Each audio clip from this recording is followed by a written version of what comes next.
Hello guys, so I wasn't planning on making a video today, but I found myself having to defend my locks and to debate whether my locks were Sisterlocs or just normal regular dreadlocks. Because throughout my whole lock journey, I've had a lot of people tell me, oh, you've got Sisterlocs. And I had to explain, yeah, they're small. They're smaller than usual. Usually when people have locks, they have like thicker locks. My locks are really, really small compared to most locks that are just locks. But I do not have Sisterlocs. Like, I've had so many people come up to me and tell me that I have Sisterlocs that I was like, maybe I do have Sisterlocs. Maybe I have big Sisterlocs, but no.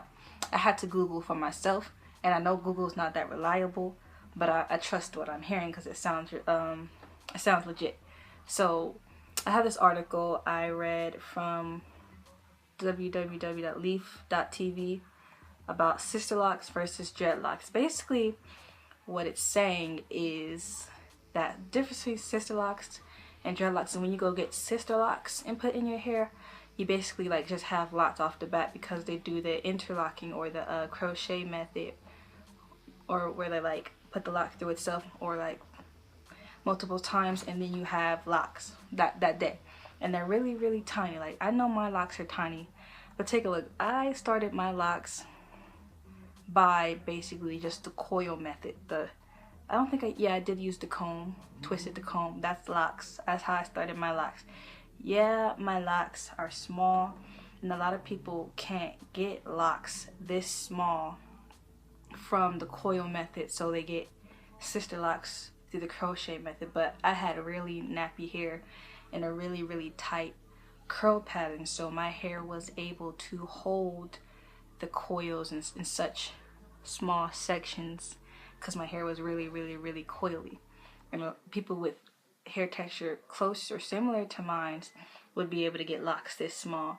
But with looser textures, I see you need thicker locks. You need bigger locks for looser hair. So basically, people with like bigger locks, like, they wouldn't be able to get this small. They would have to get Sisterlocs with the crochet method. And I don't even think mine are I've seen Sisterlocs. My hair is not as thin as Sisterlocs, and I worked way too hard to get these coils to lock for someone to call them Sisterlocs, because there is a difference. If I had Sisterlocs, I would be going to a beautician every month or so to get my hair interlocked, because I couldn't do it myself. That would be a lot of locks to the little tool and pull through. So that being said, this is just a long way of me saying, no, I do not have Sisterlocs. I have dreadlocks, small dreadlocks, but I have dreadlocks. It took my locks like, I'd say like 10 months to fully locked. So with as much as I worked for my locks to actually lock up, I don't know, I'm just sick of having to defend that they're not Sisterlocs. Difference between Sisterlocs and locks are not the size.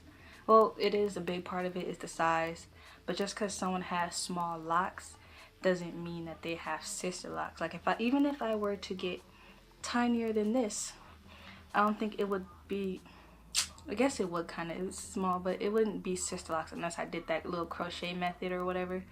And Sisterlocs are basically started when you start. If I had smaller than this and I worked 18 months to get my little coils to lock, I don't think I would call it Sisterlocs. I have locks. I don't know, but the good thing is nobody on YouTube or whatever, none of you guys have called my locks Sisterlocs, so thank you for that. But to clear up from people coming to me in public and they're like, oh, you have Sisterlocs,